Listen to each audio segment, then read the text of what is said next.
गुरु नानक देव जी महाराज का नाम सुने होंगे, ये भी कभी गया गए हुए थे। तो उनसे जब पंडा ने कहा कि आप महाराज गया आए हो तो पितृ श्राद्ध कराओ, तो गुरु नानक देव जी महाराज ने कहा कि देखो मैंने सारे पितरों का पितृदान कर दिया हूँ, अब तुम औरों को देखो। तो नहीं नहीं महाराज आप कराओ पितृदान। पंडा लोग घेर लेते हैं जबरदस्ती।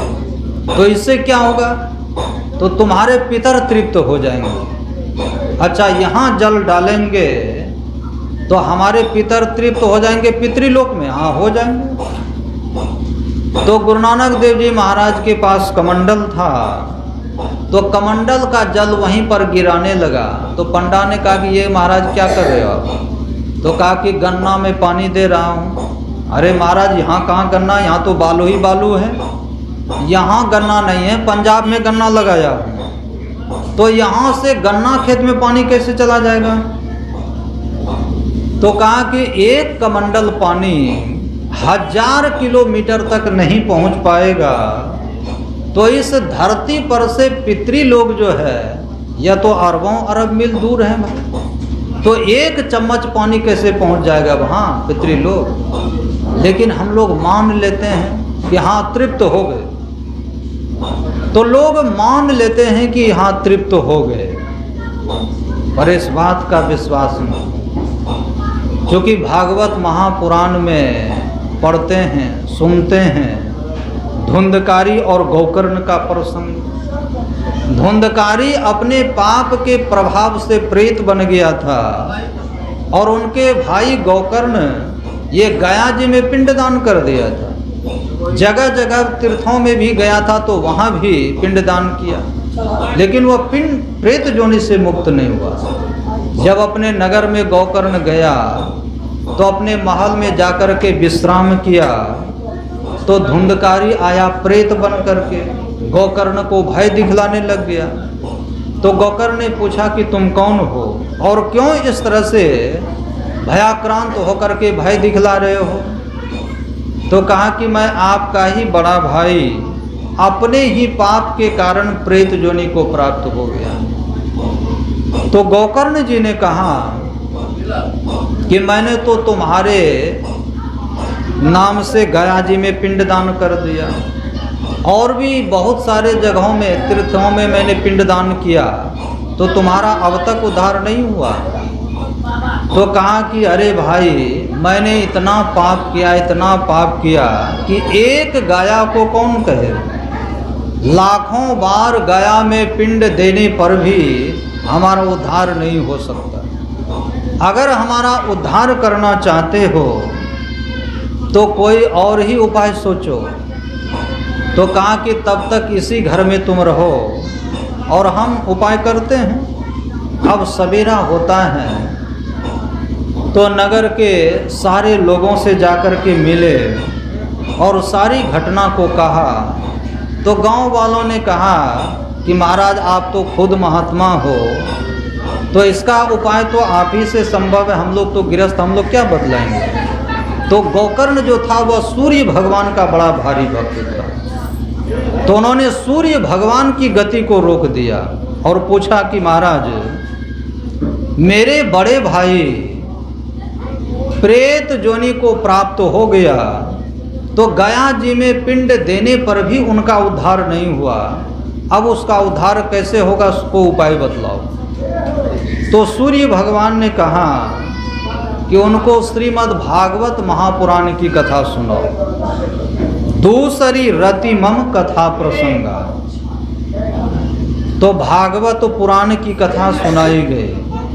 तो भागवत महापुराण में किसकी चर्चा है, उसमें किसका चरित्र है?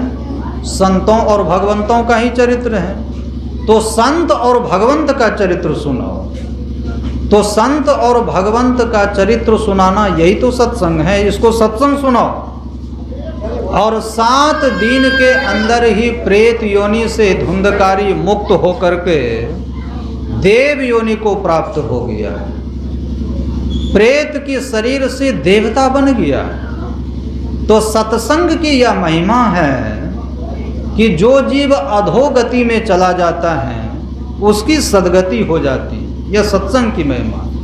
तो आप लोग यहाँ पर बैठ करके सत्संग कर रहे हैं तो आपका कल्याण तो होगा ही, पर आपके सत्संग करने से आपके सारे पूर्वजों का कल्याण हो जाएगा। मोदंती पितरो, आपके सारे पितर जो हैं खुशी के मारे आज आनंदित हो रहे हैं, प्रफुल्लित हो रहे हैं। और कहा नृत्यंति देवता, स्वर्ग के सभी देवता खुशी के मारे ये नाच रहे हैं। अब विचार कर सकते हैं। तो सत्संग करने वाले को देख कर 33 कोटि देवी देवता जो है ये खुशी के मारे नाचते हैं। सनाथा चायम भूर भवती, और ये धरती माता जो है ये सनात हो जाती हैं। तो असली माँ तो ये धरती माता है। यदि धरती नहीं हो तो कोई भी माँ के पेट से जन्म नहीं ले सकते। तो असली तो धरती माता है। तो धरती माता हम लोगों को देख करके अपने गोद में बैठकर सत्संग करते हुए देख करके धरती माँ बहुत खुश होती हैं। ये मुखिया बन जाए, एमएलए बन जाए, एमपी बन जाए, प्रधानमंत्री बन जाए, राष्ट्रपति बन जाए, ये सबसे धरती माता खुश नहीं होती कि किस पत्थर को मैंने पैदा किया, कोई काम का नहीं। पर जो बैठ करके सत्संग करता है, भजन करते हैं, सुमिरन करते हैं, उसको देख करके धरती माता खुश होते हैं। सनाथा चायम भूर भवती। और नरसिंह भगवान प्रहलाद जिसे कहा कि हे प्रहलाद, तू मेरे से वरदान मांग लो। तो कहा कि महाराज मेरे पिताजी ने अज्ञानता के कारण, अज्ञान में आपको बहुत कुछ सुनाया, बहुत गालियां दी, बहुत दुर्वचन सुनाए, बहुत कटु वचन सुनाए। तो मेरे पिता की अपराध को आप क्षमा कर देना। तो नरसिंह भगवान ने क्या कहा पता है? नरसिंह भगवान ने कहा कि तुम्हारे जैसे पुत्र के होने से तुम्हारे से नीचे 21 पीढ़ी और 21 पीढ़ी ऊपर के सबके सब तर गए। तुम्हारे जन्म से ही सबके सब तर गए, सबका उद्धार हो गया, सबका कल्याण हो गया। तो डरने की अब कोई बात नहीं। तो संत कबीर साहब ने यही कहा कि धन यौवन का गर्व न कीजे, झूठा पंचरंग चोल रे। कबीर गर्व न कीजिए, काल गहे कर केस, क्या जानो कित मारी हैं, क्या घर क्या परदेश। संत सूरदास जी महाराज कहते हैं कि जा दिन मन पंछी उड़ जई हैं, तादिन तेरे तन तरवर के सवय पात झड़ी जई हैं। या देही का गर्व न कीजे, स्यार काग गिद खई हैं। तीन नाम तन विष्ठा कृमि होए, नातर खाक उड़ई हैं। कहाँ वह नैन, कहाँ वह शोभा, कहाँ रंग रूप दिखई हैं। जिन लोगन सो नेह करतु हैं, सो तो ही देख घिनई हैं। और जिन पुत्रन को बहुविधि पाल्यो, देवी देव मनई हैं। तेले बांस दियो खोपड़ी में, शीस फाड़ी बिखरई है। घर के कहत सवेरे काढ़ो, नहीं तो भूत होए घर खई हैं। इसलिए अजहू मूड करो सतसंगति, संतन में कछु पई। नर बपुधर जो जन नहीं गुरु के, तो जम के मार्ग जई हैं। असुर दास भगवंत भजन बिनु, वृथा सो जन्म गमई। सूरदास जी महाराज चेताते हैं, पलटू साहब नहीं मुख राम गाओगे, आगे दुख बड़ा पाओगे। राम बिन कौन तारेगा, पकड़ जमदूत मारेगा। कभों सतसंग ना कीन्हा, भूखे को ना ही कछु दीना। माया ओ मोह में झूले, कुटुंब परिवार लखी फूले। पूछे धर्मराज जब भाई, वचन मुख ना ही कही आई। पलटू दास लखी रोया, और सुघर तन पाई के खोया। क्या क्या इस शरीर को पाकर, इसलिए कहा सुकिरत कर ले नाम सुमर ले, हो जाने कल की जगत में खबर नहीं पल की। संत कबीर साहब कहते हैं कि इस जीवन में शुभ कर्म को कर लो, सुकिरत कर ले और नाम सुमर ले, परमात्मा के नाम का सुमिरन करो, क्योंकि को जाने कल की, कल को किसने देखा है, कब काल का झोंका लगेगा जो विनाश को प्राप्त हो जाएगा। ये 5 तत्वों का जो हम लोगों का शरीर है यह झूठा है, पर हम लोग हैं सत्य और यह शरीर है असत। हम लोग अविनाशी हैं और हम लोगों का शरीर है विनशने वाला विनाशी। हम हैं अमर और शरीर है मर। तो यह शरीर नाशवान है, पर शरीर में रहने वाले का कभी नाश नहीं होता।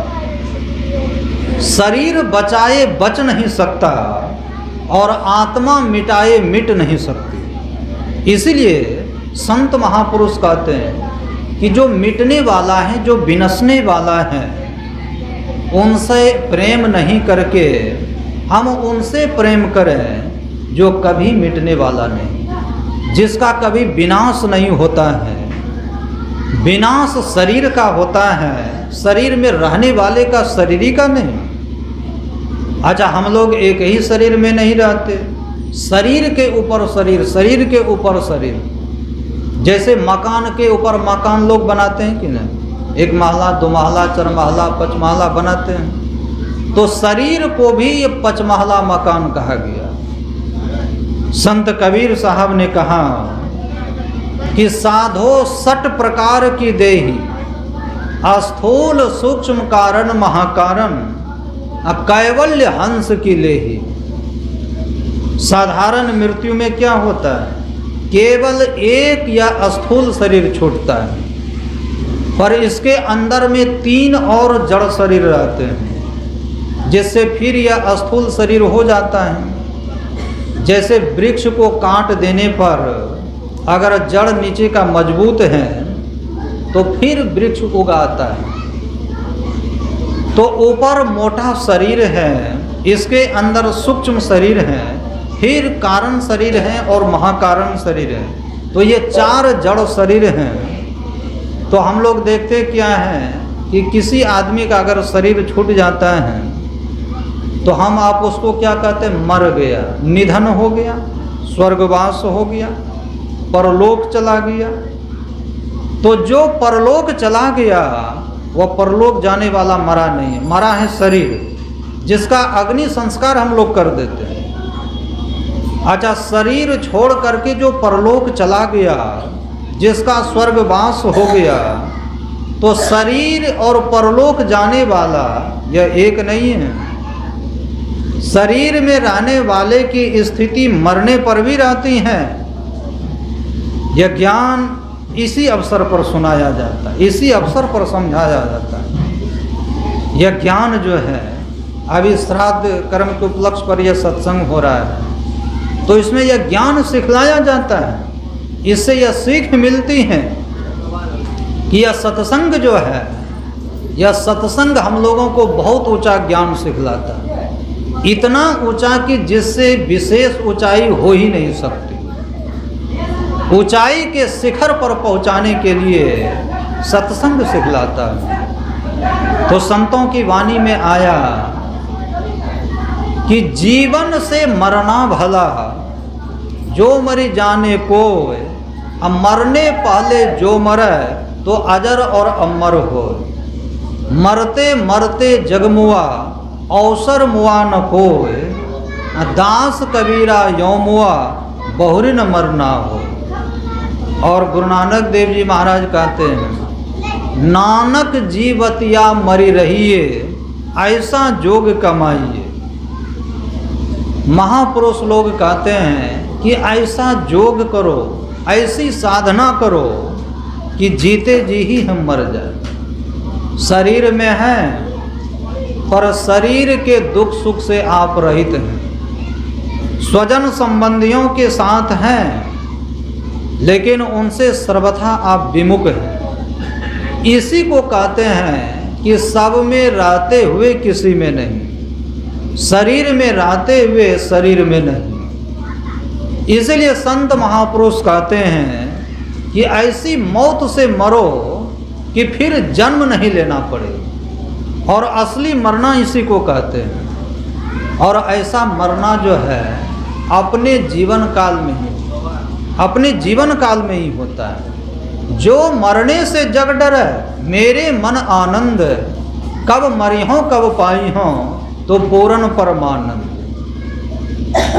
तो जीते जी मरना ये संत महापुरुषों का होता है। संत महापुरुष लोग शरीर को छोड़ देते हैं और संसारी लोग का शरीर छूट जाता है। पंजाब में एक संत हुए स्वामी राम तीर्थ। ये अपने समय के बहुत बड़े विद्वान थे, बहुत बड़े गणितज्ञ थे। साइंस की परीक्षा में भारत में आईएससी में 25वां स्थान आया था, बीएससी में 10वां स्थान प्राप्त था, और एमएससी में पहला स्थान पूरे भारत में।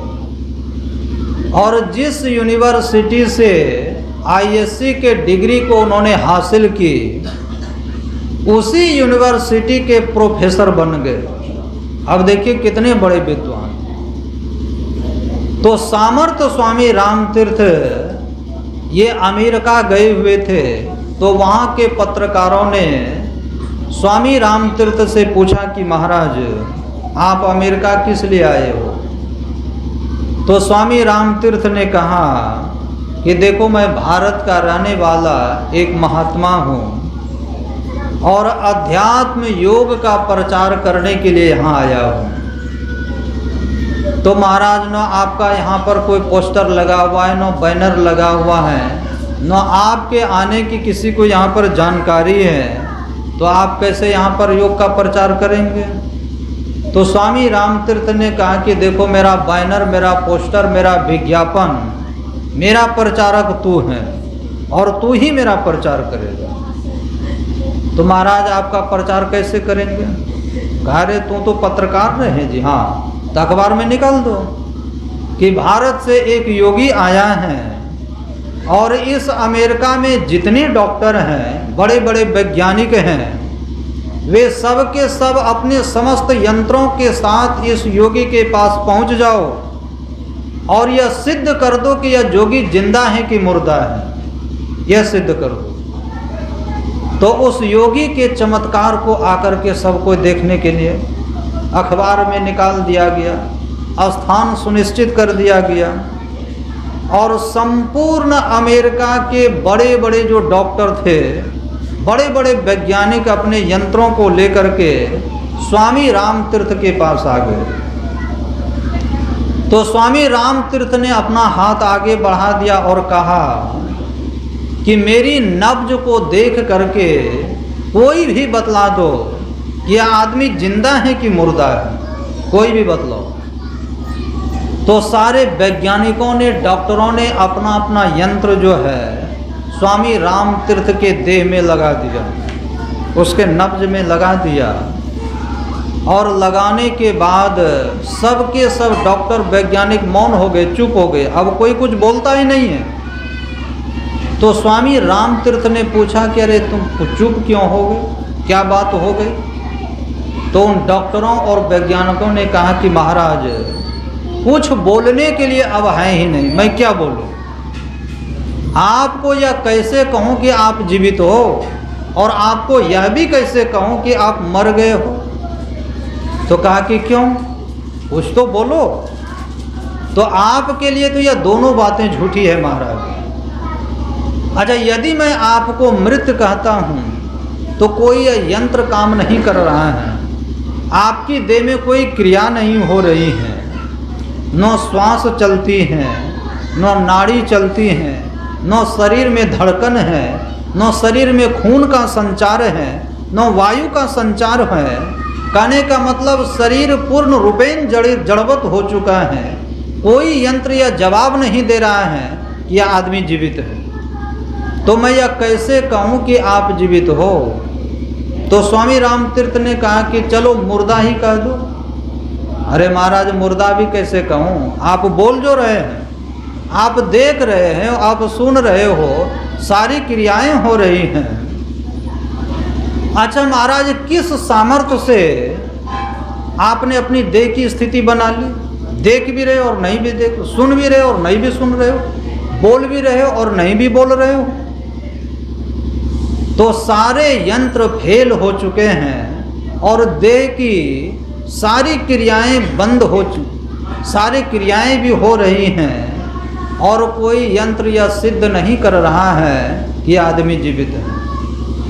तो स्वामी रामतीर्थ ने कहा कि यही है भारत का अध्यात्म योग। इसी योग का प्रचार करने के लिए भारत से चल करके मैं अमेरिका आया और यही है समाधि की अवस्था और इसी को कहते हैं जीते जी मर जाना। नानक जीवतिया मरी रहिए ऐसा जोग कमाए।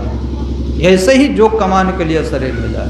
तो संसार में लोग तो बहुत कुछ कमाते हैं, जीवन भर कमाते ही रहते हैं, छोटा से छोटा काम, बड़ा से बड़ा काम, लेकिन लेकर के क्या जाते हैं?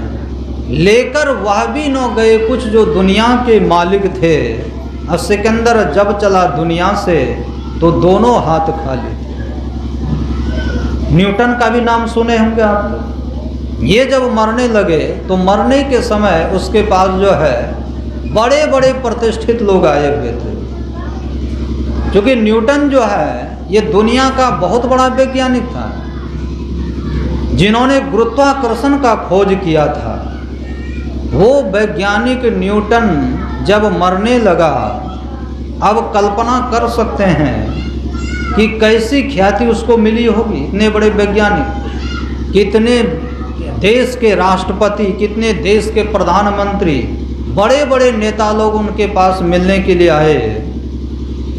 और जब उनसे मिले तो लोगों ने पूछा कि आप तो बहुत बड़े वैज्ञानिक ठहरे, आपने बहुत कुछ पाया, आपने दुनिया के लोगों को बहुत कुछ दिया और हमें यह विश्वास है कि आप बड़े शांति से मर रहे होंगे। अब आपको दुनिया में कुछ पाने के लिए बाकी नहीं और हम सबको ऐसा लग रहा है कि आप बहुत संतुष्ट होकर के मरिएगा। तो जानते हैं न्यूटन ने क्या कहा था उस समय, अंतिम समय में? न्यूटन ने कहा, अंतिम में कहा, मरते समय कहा लोगों से कि देखो यदि भगवान कहीं पर भी हैं सृष्टि में और मेरी आवाज़ को वे सुन रहे होंगे तो बस उनको अंतिम में मैं यही उनसे प्रार्थना करता हूँ कि हे प्रभु, अगर अगली बार फिर हमको मनुष्य शरीर देना तो वैज्ञानिक कभी मत बनाना। वैज्ञानिक तो मैं बना, दुनिया को तो मैं बहुत कुछ दिया, लेकिन आज मैं अपने भीतर बिल्कुल खाली पा रहा, बिल्कुल खोखला। जो मैंने पाया था वो दुनिया को दिया, तो आज तो मैं खाली हाथ जा रहा हूँ, मेरे पास कुछ नहीं। बस जीवन भर इसी की खोज में, इस मिट्टी को उस मिट्टी में मिलाओ, इस मिट्टी को उस मिट्टी में मिलाओ, यह खोज करो, वह खोज करो, ऐसा करो, वैसा करो, यही सब करने में सारा जीवन चला गया। यही करते करते यह मेरा मानव तन निकल गया और जिसके लिए यह मानव तन मिला था वह काम मैं कर नहीं सका। इसीलिए भगवान से मैं प्रार्थना करता हूँ कि यदि अगला जन्म फिर मेरा मनुष्य का हो तो वैज्ञानिक मुझे नहीं बना। ये न्यूटन अंतिम कह रहा है। अच्छा, अमेरिका का राष्ट्रपति इब्राहिम लिंकन, इसका भी नाम सुने होंगे। ये जाति के चमार थे और अमेरिका में किसी धनी व्यक्ति के यहाँ नौकरी करते थे। तो नौकर का काम क्या है? जूठा साफ करना, झाड़ू लगाना, पोछा लगाना। कम उम्र के थे तो टेबल पर पेपर रखा हुआ था, तो वह पढ़ रहा होगा या फोटो देखता होगा। उधर से आ गया मालिक ने जैसे देखा कि नौकर कुर्सी पर बैठकर पेपर पढ़ रहा है तो पीछे से एक लात मारी है न्यूटन। वह धड़ाम से गिरा है नीचे और कहा कि राष्ट्रपति बनने चला है, यहाँ कुर्सी पर बैठ कर के पेपर पढ़ रहा है। लेकिन वह बालक ऐसा स्वाभिमानी था, ऐसा गौरवशाली बालक था कि बात लग गई उनको। किन्हीं किन्हीं को बात लग जाती है। उनके घर से निकलते बना, बाहर निकल गया, उसके माल से निकल गया। मालिक पूछता करे कहाँ जा रहा है? कहा कि अब बनने जा रहा हूँ। क्या बनने जा रहा है? अभी क्या कहा तूने? अभी तुमने कहा ना कि राष्ट्रपति बनने चला है, बैठकर कुर्सी पर पेपर पढ़ रहा है। अब यह लिंकन बनेगा तो राष्ट्रपति बनेगा। अब देखिए कितना बड़ा स्वाभिमान। वही व्यक्ति 3 बार अमेरिका का राष्ट्रपति बना। इतनी मेहनत, इतनी परिश्रम उन्होंने की कि 3 बार अमेरिका के राष्ट्रपति बन गए। अब जब विचार कर सकते हैं। अब वह इब्राहिम जब मरने लगा है तब उनके पास भी बड़े बड़े प्रतिष्ठित लोग आए हैं उनसे मिलने के लिए। अमेरिका के राष्ट्रपति हैं कि धन्य है आप, कहाँ से कहाँ आप पहुँच गए, कैसा तूफान है आप कि कहाँ से कहाँ पहुँचे, कहाँ नौकर कहाँ राष्ट्रपति। उस इब्राहिम का अंतिम शब्द है, ओ लिंकन यू टर्न रॉन्ग। तूने गलत निर्णय ले लिया, तूने गलत निर्णय ले लिया, अपनी जीवन में गलत मोड़ ले ली। अगर तू अपने जीवन में सही मोड़ ले ली होती तो आज कोई जीसस क्राइस्ट की तरह होता, आज कोई नूर बन करके इस संसार में चमकता, अपना भी कल्याण होता और दूसरों का भी कल्याण करते। तो लेकिन यह राष्ट्रपति का पद पाने के लिए तूने मानव तन को खपा दिया। और संत चरणदास जी महाराज की शिष्या से किसी ने पूछा कि बहन जी इस संसार में आने का उद्देश्य क्या है? तो उत्तर देती हैं कि इत जो आए जगत में तो हरि सुमिरन के काज, पर हिया किया कुछ और ही, नेक नो आई लाज। नेक नो आई लाज, साज सब खोटे किन्हें, सदा रहे अज्ञान, राम घट में नहीं चिन्हे। जय हो जन्म गमाई के, पछतावा रही जाए, चरण दास कहे सहजिया, कहाँ कियो तन पाए। क्या किया इस शरीर को पा करके? यहाँ आने का उद्देश्य क्या था? कहा इत जो आए जगत में हरि सुमिरन के काज, ईश्वर भजन करने के लिए, संसार सागर से पार होने के लिए, भव सिंधु से तर जाने के लिए, शरीर और संसार के बंधन से छूट जाने के लिए, अखंड सुख मोक्ष को प्राप्त करने के लिए यह मानव का तन मिला। लेकिन यहाँ पर क्या किया? हिया किया कुछ और, नाना प्रकार के कामों में लग गए हम लोग और उसी में सारा जीवन उलझ पुलझ करके गंवा दिए, अपने लक्ष्य को भूल गए। तब संत कबीर साहब याद दिलाते हैं, वो दूर के मुसाफिर, अरे धोखे में तुम पड़े हो, जाना दूर मंजिल है और अब तक यहीं खड़े हो। जिस घर को घर समझकर सोते हो पांव पसारी, यह घर किसी और का और दुनिया सराज सारी। ये किसी और के घर में ठहर गए। ये किनका घर है? इस घर में कितने आए और कुछ दिन ठहरे फिर चले गए। ये तो आने जाने वाला घर है। यहाँ कोई ना रहैया, जगत चला जाए। चली गए कुंभकर्ण और रावण, चली गए राम लखन चारों भैया, जगत चला जाए। था भरा सोना सवा लंक की दीवार में, एक रत्ती ना मिला किसको? रावण को चलती बार में। सोना का महल था लेकिन एक रत्ती। इसीलिए जाने न देना, धर्म करना, लोभ मत धन धाम का, और धर्म ही जाता रहा तो धन रहा किस काम का। इसलिए संत महापुरुष कहते हैं कि इतना अनमोल जीवन हम लोगों को मिला हुआ है, यह बारंबार मिलने वाला नहीं है। तो संत कबीर साहब याद दिलाते हैं कि नर्तन दुर्लभ तुमने पाया, कोट जन्म भटका जब खाया, अब या को बिरथा मत खोवो, इसलिए चेतो छिन छिन भक्ति कमाओ, और भक्ति करो तो गुरु की करना, मार्ग शब्द गुरु से लेना, शब्द मार्गी गुरु न होवे, तो फिर झूठी गुरुआई लेवे। यह देव दुर्लभ शरीर जो हम लोगों को मिला हुआ है परमात्मा की बड़ी अनुकंपा से कहाँ भटकते हुए इस मानव शरीर में आ गए।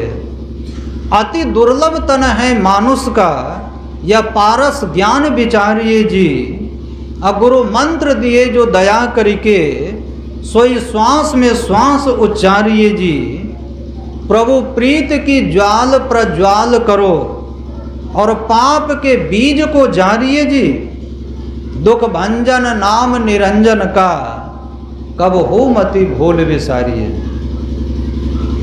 बार बार नर दे नहीं या वीर रे, अचेत सको तो चेत कहे कबीर रे। चेताते हैं, याद दिलाते हैं। अच्छा, जितना यह अनमोल शरीर है उतना यह क्षणभंगुर भी बतलाया। गुरु महाराज कहते हैं कि औचुक ही गिर जाए रहत छीजत सदा। काव काल की ठोकर लग जाएगी, किसी को पता नहीं है, सीधे यहाँ से ट्रांसफर हो जाए, पता है किसी को, औचुक ही गिर जाए। इसलिए कम से कम 2 बातों को याद रख, 2 बातों को याद रख, जो चाहो कल्याण, तो नारायण एक मौत को, दूजो श्री भगवान। एक मौत याद बनी रहे और दूसरा भगवान याद बने। जीवन में बस 2 ही, इसी में कल्याण हो जाएगा। तो जो ईश्वर का भजन करते करते शरीर को छोड़ेंगे तो उनकी वह गति होगी जो श्राद्ध क्रिया से हो नहीं सकती। इसीलिए महापुरुष कहते हैं कि सबको ईश्वर का भजन करना चाहिए। तो भजन करने से, भक्ति करने से ही मुक्ति मिलती है। पिंड पाते न या मुक्ति, सा मुक्तिर्न तु मन्यते, देहे ब्रह्मत्व मायाते, जला नाम संधवम यथा। भगवान शंकर ने कहा कि मरने पर जो मुक्ति होती है वह मुक्ति नहीं है। मुक्ति क्या है? मुक्ति वह है जबकि जीव ब्रह्मत्व दशा को प्राप्त कर ले। जैसे नमक जल में घुल करके एक हो जाता है, इसी तरह जब जीव परमात्मा से मिल करके एक हो जाता है तब मुक्ति होती है, उसको मुक्ति कहते हैं।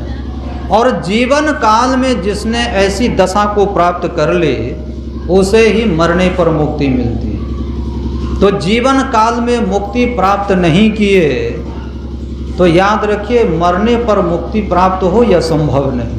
रही 4 फर अछत तनु, साधु समाज परियाग, गोस्वामी तुलसीदास जी महाराज ने कहा। और कबीर साहब कहते हैं कि जीवन मुक्त सो मुक्ता हो, जब लग जीवन मुक्ता नाही तब लग दुख सुख भोगता हो। दादू दयाल जी महाराज कहते हैं कि जीवत छूटे देह गुण, जीवत मुक्ता होई, जीवत काटे कर्म सब, मुक्ति कहावे सोई। जीवत जगपति को मिला, जीवत आत्म राम, जीवत दर्शन देखिए, दादू मन विश्राम। ये मरने पर जो मुक्ति लोग कहते हैं इसको मुक्ति नहीं कहते। मुआ पीछे मुक्ति बतावे, मुआ पीछे मेला, और मुआ पीछे अमर अभय पद दादू भूले गहिला। तो परम संत बाबा देवी साहब का अंतिम उपदेश था कि चिता में जलने और कब्र में दाखिल होने के पहले मोक्ष को प्राप्त कर लो। देह संग न होवै मुक्ता, अमुए मुक्ति कहाँ होई हो। तीरथ बासी होए न मुक्ता, अमुक्ति न धरनी सोई।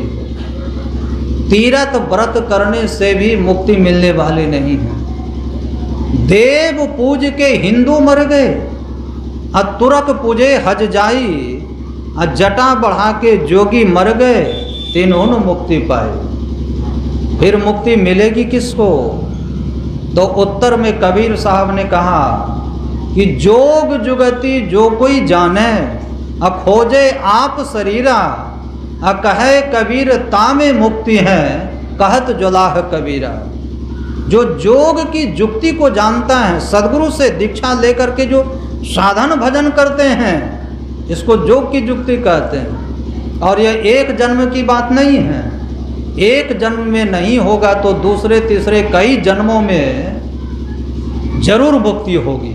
अनेक जन्मों के योगाभ्यास कमाई के द्वारा पापों से छूटकर पवित्र होता हुआ परम गति मोक्ष को कभी न कभी यह प्राप्त कर लेगा। और मोक्ष का अर्थ ये होता है बंधन से छूट जाना। हम सब लोग जो हैं बंधन में बंधे हुए हैं, और हमसे मतलब यह शरीर नहीं, शरीर में रहने वाला, शरीर में कैद हैं और जड़ चेतन की गिरह से बंधे हुए हैं, तो शरीर और संसार के फांस में फंसे हुए हैं। इससे छूटने का नाम क्या है? इसी को मुक्ति कहते हैं। तो मुक्ति को उपनिषद में भगवान श्री राम हनुमान जी को उपदेश किया है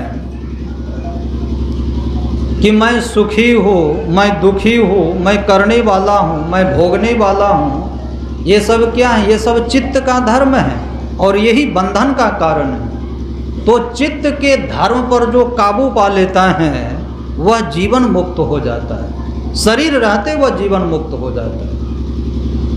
इसीलिए महापुरुष कहते हैं कि शरीर और संसार का बंधन उस पर असर नहीं करता है। और जड़ के जो तीन शरीर हैं, ये तीनों शरीर छूट जाते हैं, तब वह विदेह मुक्त हो जाते हैं। राजा जनक जी का नाम सुने, ये राजा जनक जी जीवन मुक्त थे, शरीर में रहते हुए भी विदेह कहलाते थे।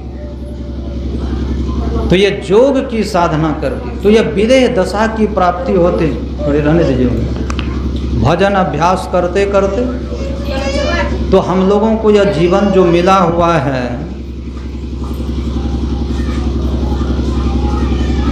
योग की क्रिया को जान करके, सद्गुरु से जुक्ति जान करके, संसार के संभाल को करते हुए, संसार के सभी कार्यों का संपादन करते हुए, समय निकाल करके जो थोड़ा थोड़ा भी योग का जो अभ्यास करते हैं, तो भगवान कृष्ण कहते हैं उनकी दुर्गति नहीं होगी। तो यह सत्संग क्या है? यह योग का अभ्यास है। योग का अभ्यास यहाँ से होता है। तो भगवान की बातों पर हम लोग विश्वास रखें कि हम लोगों योग का अभ्यास कर चुके हैं, योग का आरंभ कर दिए हैं, तो अब हमारी दुर्गति नहीं होगी, अब हम अधोगति में नहीं जाएंगे। क्योंकि भगवान का कहना है कि जो थोड़ा भी योग का अभ्यास करेंगे तो उसकी दुर्गति नहीं होगी। तो दुर्गति से बचने के लिए, सद्गति को प्राप्त करने के लिए, परम सुख, अखंड सुख, मोक्ष को प्राप्त करने के लिए सद्गुरु से जुक्ति जान करके थोड़ा थोड़ा अभ्यास करें, तो यहलोक और परलोक दोनों अमर होगा, सुखमय होगा, शांतिमय होगा। तो इन्हीं शब्दों के साथ दिगंबत आत्मा की शांति हेतु परमाराध्य गुरुदेव से मंगल कामना करता हूँ। बोलिए प्रेम से श्री सद्गुरु महाराज की जय।